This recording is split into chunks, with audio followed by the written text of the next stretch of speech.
say is that my life is pretty plain. I like watching the puddles gather rain.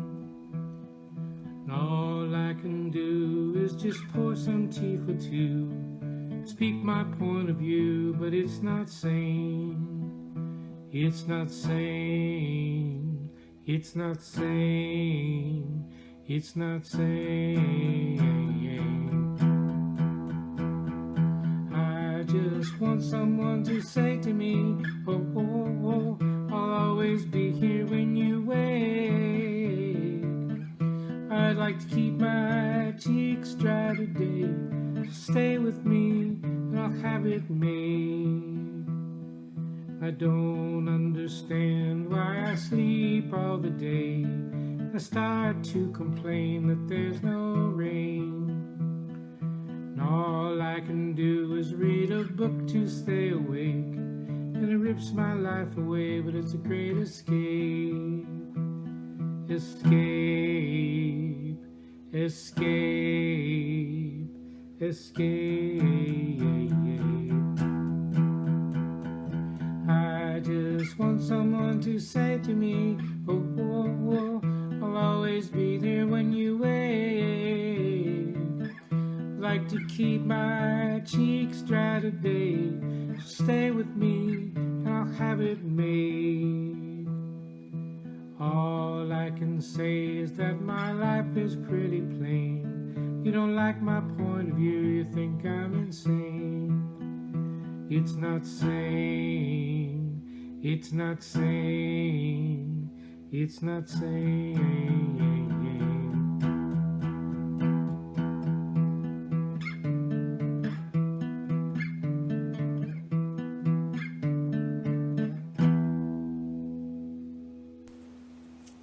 Good morning and welcome to our sacred space. We are the Unitarian Universalist Fellowship of Elkhart, a welcoming community encouraging religious freedom, nurturing individual spiritual and ethical growth, celebrating diversity, and promoting a just and sustainable world. I am Mary Perrin, and I am a member of the board of this congregation. Welcome to each of you. Good morning and welcome to our worship service with the Unitarian Universalist Fellowship of Elkhart. My name is Amy DeBeck. My pronouns are she, her, and hers, and I am so happy that you're here with us today. I want to thank Carl for that opening song. So this is my birthday weekend, and everyone on the worship team knew that I would be preaching about Generation X. So he looked up some Gen X songs and asked me which one I might like. And I pointed out that the video for No Rain, which I will include in the email and Facebook message for this, that No Rain, the video, is like how I feel when a new person finds a UU congregation. So thank you for the song, Carl, and I hope that you all will follow the link.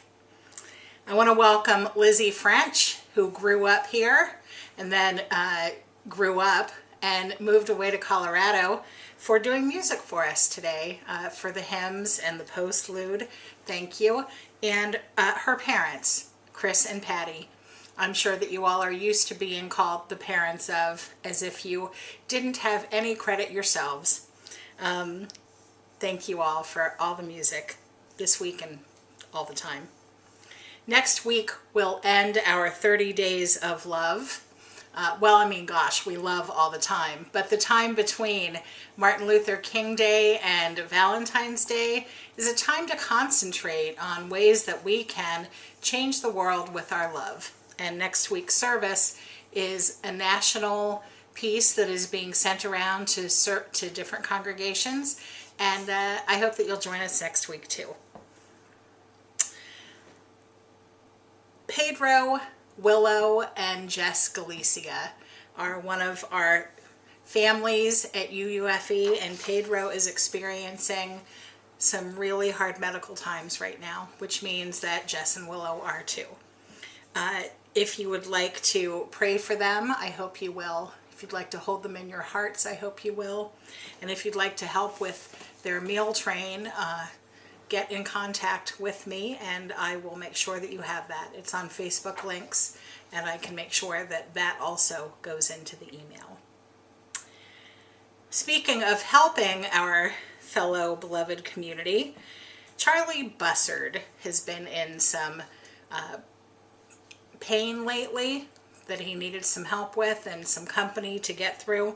And so I want to send a special thank you to Peg and Dwight and Oksana for helping our beloved Charlie.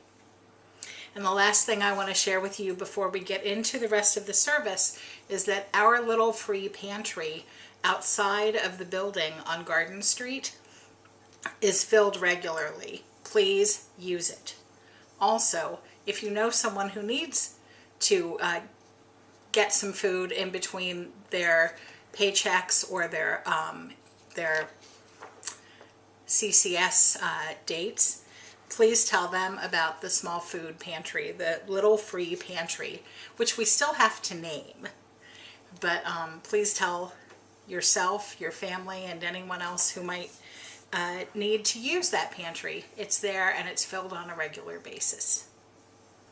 Now I hope that you'll enjoy the rest of this service. Oh, one more thing.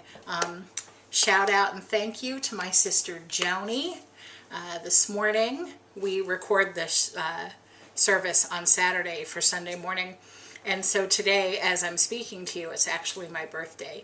And I received a book in the mail.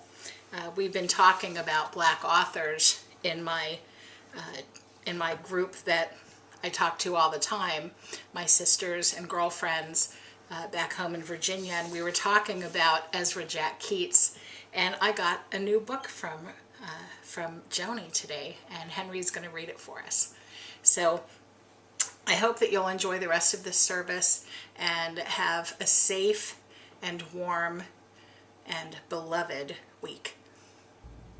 We ring the gong 3 times, once for those who came before us and made a place for us,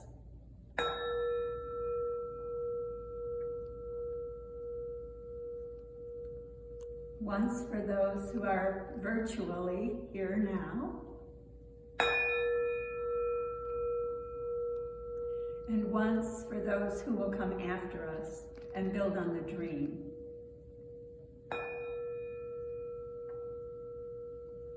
The chalice lighting today is from Betts Weinecke. May this flame, symbol of transformation since time began, fire our curiosity, strengthen our wills, and sustain our courage as we seek what is good within and around us.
Love is the spirit of this church, and service is its law.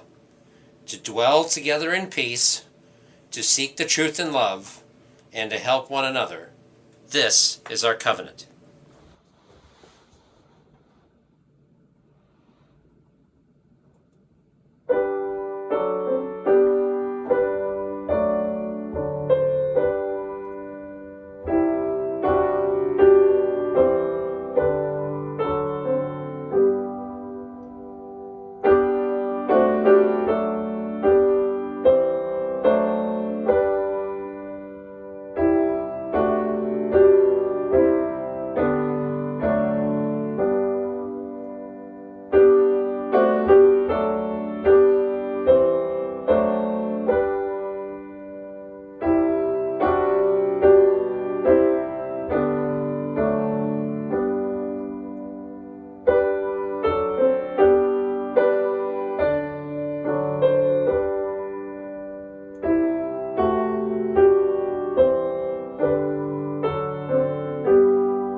Hello everyone.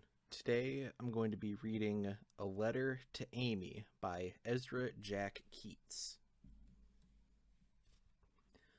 I'm writing a letter to Amy. I'm inviting her to my party, Peter announced.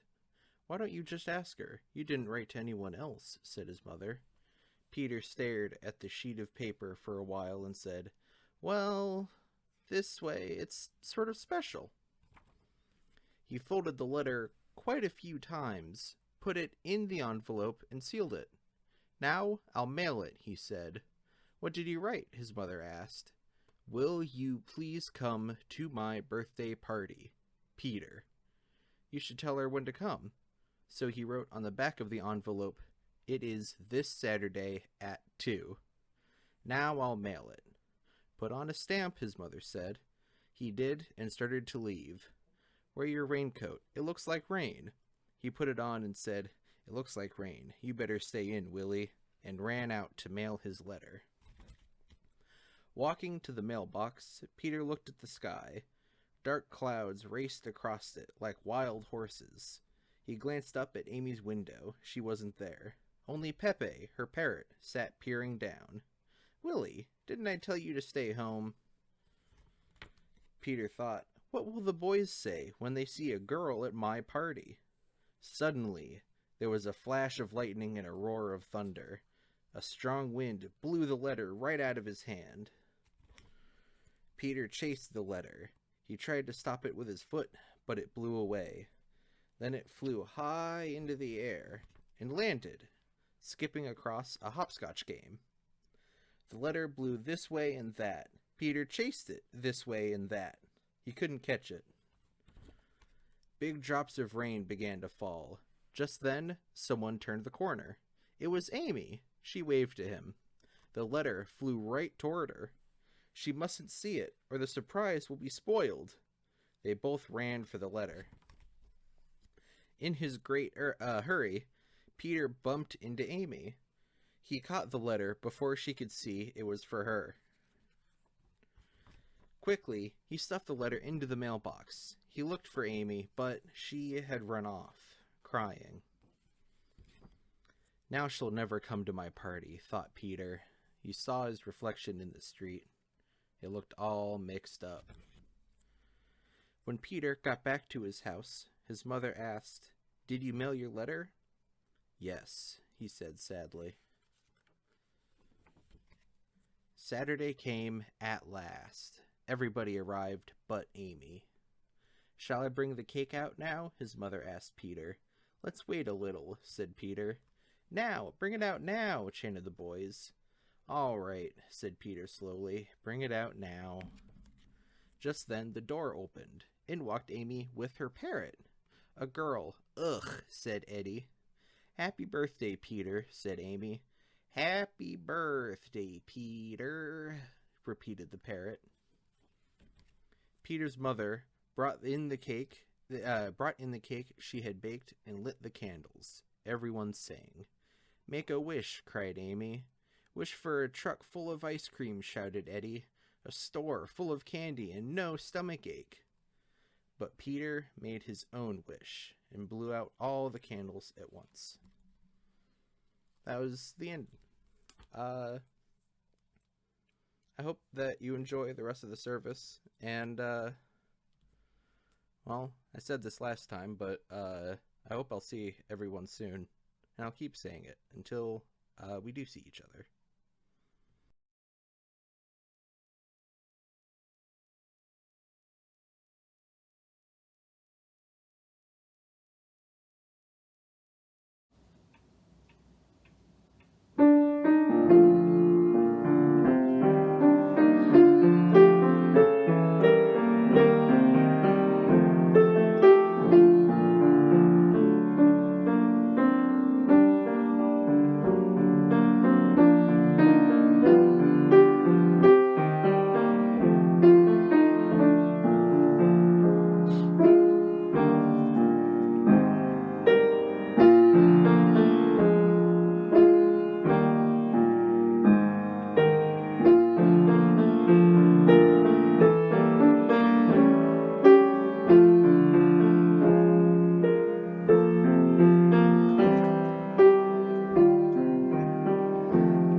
Order when you're ready.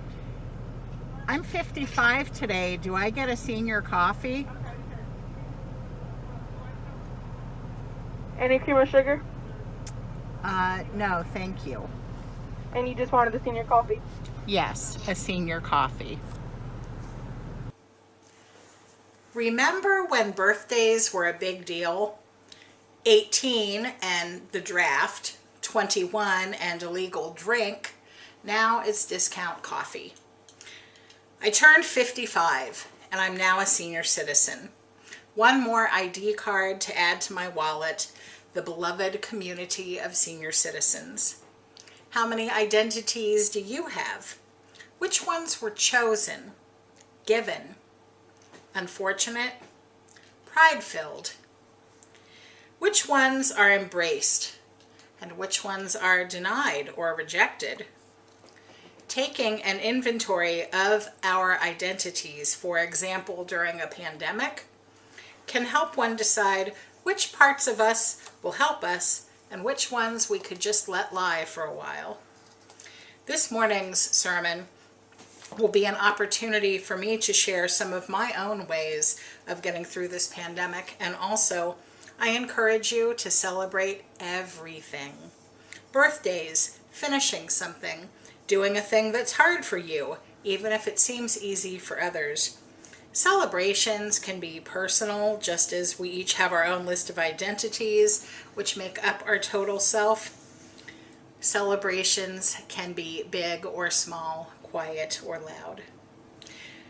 For instance, when I think about these identities and which ones you might want to celebrate, I've learned a lot about generational theories, and I'll use my identity as a member of Generation X to talk about as I move through some of the things I've done during this pandemic.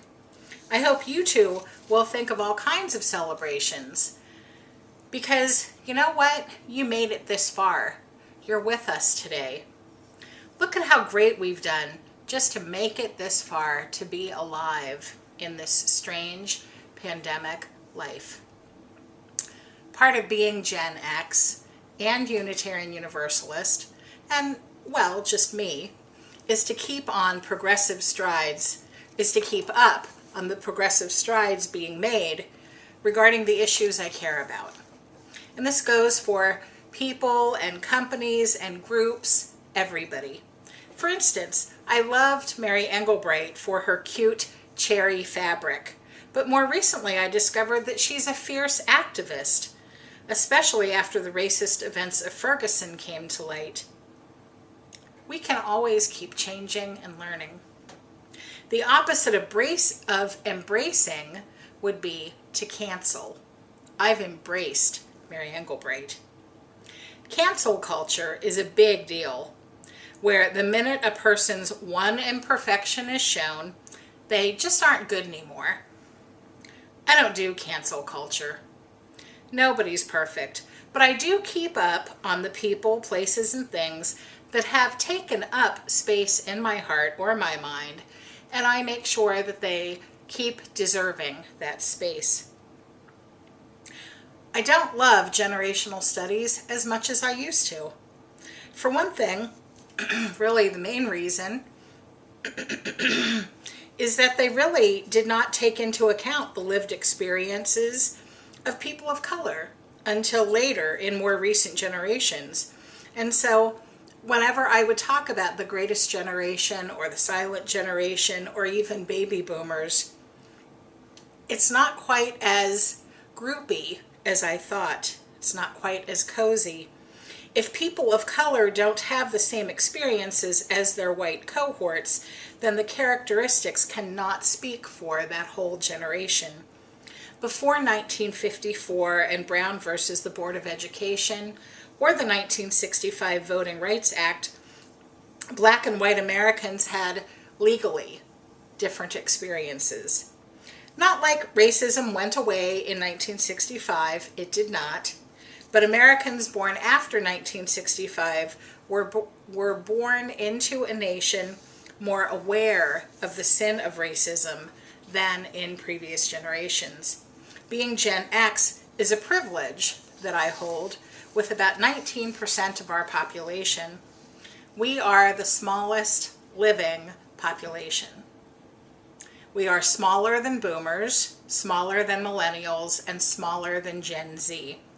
But we're not exclusive about it. In fact, most articles and studies about life in the pandemic called Gen X the MVPs, most valuable players, for having just the right set of skills for getting us and those around us through this crisis.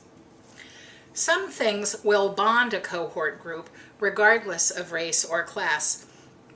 Like, for instance, when everybody is together in a pandemic, or how everybody remembers where they were during 9/11. Many people say they remember where they were when JFK was shot. But rather than binding the cohort groups, it happened during segregation. White Americans, regardless of class, were not having the same life as Black Americans. So while we Gen Xers, at whatever age we're at right now, I'm one of the older ones, won't all go through this pandemic in the same way, there's going to be more commonality among us than there have been when tragedies hit other cohort groups. So all of you who are very, very roughly 40 to 55, the dates are always thrown up depending on who's giving the report. But for all of those with whom I share a cohort group, I hope that you're experiencing some beloved community through this. Being part of Generation X reminds me of that movie with Liam Neeson where he threatens somebody saying he has a particular set of skills. We can entertain ourselves, we Generation X people. We can entertain ourselves and others for hours with or without technology, and we can get along with those older and younger than us. This is attributed to being latchkey kids. We didn't have much parental supervision. See, also the idea of the community watching out for us, that had passed our generation by too, because most adults were working. So really, we grew up quite unsupervised. When my little sister was in high school and I was at community college, I used to sign her school slips for her. I used my name. I didn't pretend to be a parent. I just wrote my name on the slip. I'm 3 years older than her, and nobody ever checked. Many of us, myself included, did things to contribute to the household that helped our parents and us, and we also babysat younger siblings or even had jobs. Knowing that most of our friends were in the same situation as us gave us a feeling of connection rather than grievance. It is what it is. Seeing the whole person, understanding inherently that each of us has multiple memberships in humanity, is part of what we get a lot of credit for. Gen X has a good balance of life and work. Not that we're perfect. Our parents worked so much that we prioritized working to live rather than living to work, or so the catchphrase goes.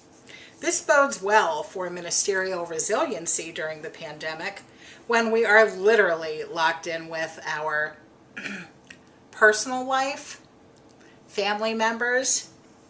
Kevin and I, both Gen X ministers early on, discerned what our safety rules would be.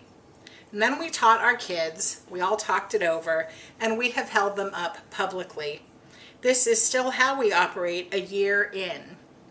Think about your own very specific set of skills and call on them for the next phase or phases of this crazy pandemic life.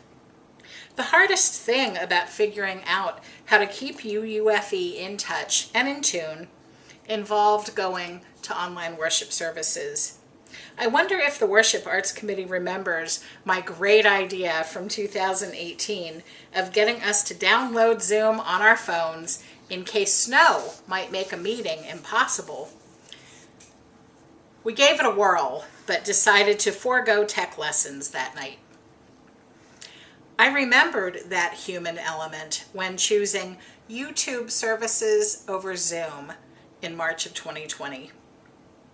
Now that we're a year in, maybe we can adjust our expectations. We'll see how it goes. Hybrid technology defines Generation X. I worked in retail in my young adult years. I rented videos and I sold VCRs, both VHS and beta. I worked at music stores when we went from vinyl to CD. Now we're back to loving vinyl. A friend who helped us move from Virginia to here, he helped us move our 100-pound, several hundred CD collection in its custom-made cabinet. And he said, "You do realize that all of this music fits on one iPod, right?" And it's true, but no iPod or telephone has the liner notes that are inside the CD cover that a music junkie like me cherishes. Speaking of Gen X's relationship with technology, the lack of internet and tech tools in our early lives made us more aware of the human need to do things and not relying on a computer doing things for us. Gen X members were adults by the time that smartphones came into play. I remember getting mine and handing it to my kids. We were at a meeting at Heine's, a restaurant here in Elkhart, and they needed to stay quiet while I was doing the meeting, and I had just gotten the first phone that wasn't a flip phone, and they had it mastered by the end of the evening. But all of those years without a screen to turn to for every answer has allowed my generation to hone those interpersonal skills. As a result, we're often able to make stronger connections with people, but also connect people to technology. All of this generational stuff being laid out the way it is, it's written about a lot that Gen X is the group getting us through this pandemic, and mental health gets talked about. It's an entirely different sermon, but I want to ask you, what group or identity do you rely on for your mental health check-ins? Whether it's a pet, someone in your home, a person that you talk to, a therapist that you teledoc with, the beloved feeling, the beloved community of you-yous, and my feeling of accountability as your leader gave me a lot of purpose and drive. Even if we have had tiffs about when to open and how to gather. My faith is important. It's not dependent on being in the same room.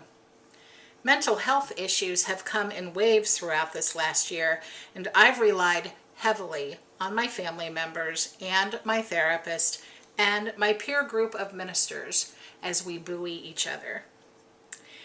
And in my own life, there have been some struggles. The last time that the sound of multiple kids laughing filled my house was last March. It makes me sad that it's been that long. Eliza had over a couple of girlfriends, and they were twisting up bed sheets to make an adult-sized Bjorn baby holder so they could carry each other around. You know, a typical afternoon. Such silliness, but then came focused intention on making it work. And then, oh, the joy and absurdity of a fully grown teenager in a baby sling carried by another fully grown teenager. As I laughed with my kid and her friends, I marked that time in my soul as special. On that particular day in my living room, I marveled at the difference between Eliza's sophomore year of school and mine. As if it was not weird enough to have two pastor parents, and she was bold enough to come out as trans in 8th grade, now this pandemic was cutting off all visible signs of support. She cannot escape us. But seriously, I worry about kids who are in homes that are not supportive of them. On this birthday weekend, as I recall that silly afternoon, I think about my mother and how she too was silly with my friends. She would pitch both sides for our wiffle ball games, and later she would drive us to the mall sometimes, chatting with us in the car. My own mother died when she was 55 and I was 17. This is exactly the ages Eliza and I are now, 55 and 17. Turning 55 and being wooed by AARP makes me think about this time in the lives of women. Healthcare is so important, and I'm really not talking about diet and exercise, which are important. I mean being able to see a doctor, being able to advocate for oneself, having the support to do so. My mother died of pancreatic cancer almost exactly 1 year after she was diagnosed. Back then in 1982, hospice was a relatively new concept in the U.S. Living in a metropolitan area around D.C., I only understand now, looking back, at how amazing it was that our family had hospice care. 1982 was the first year it was covered by Medicare federally, and she died in 83 under the care of a loving and patient general practitioner who was a very early hospice doc. All of 2020 was already strange for me, even before the pandemic. But when I turned 54 a year ago, I've been thinking this whole time that when Mom had her 55th birthday, she knew it would be her last. She died 22 days after her 55th birthday. That puts us at about March 1st, 22 days after today. So you can bet that on March 1st, we will be celebrating women all month long. I think of two women I knew here in Elkhart who died so young. They didn't know each other, but one was 50 and one was 45, and their kids played with mine. When a nation does not prioritize free, accessible health care, women die. I don't really know the kids of these women anymore, but I think about them and I pray for them. Beloved communities are everywhere. Sometimes we know it and sometimes not. This birthday in a pandemic, which is the last birthday my mother had, has been weighing on my mind and heart. Celebrating is absolutely paramount, and I have been and will continue to do so. But also very important is sharing the lessons of our self-reflections. Bad times cannot be avoided. I'm not even sure I think they should be. The thing that sets us apart from other beings is that while we all might experience something terrible, people can make something of it.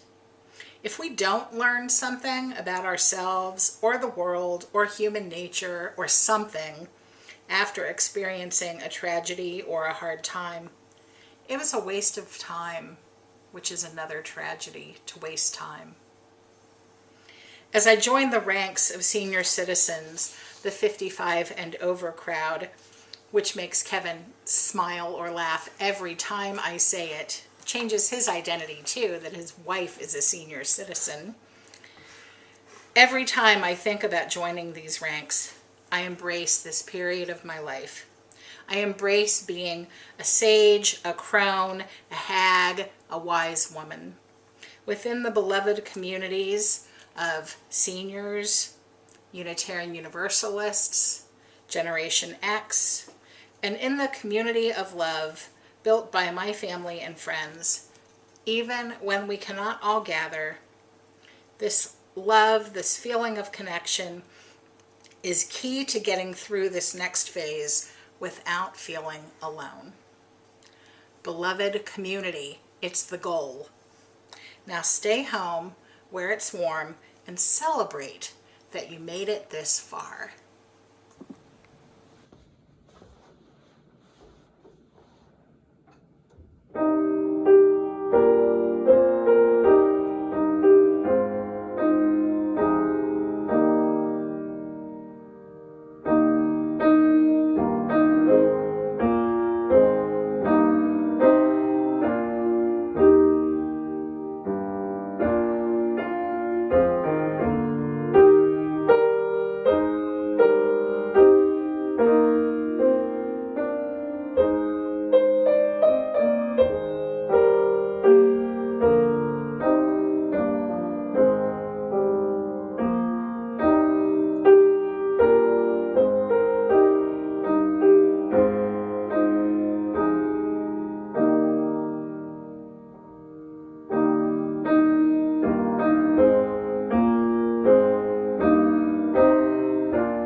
Thank you for being with us today.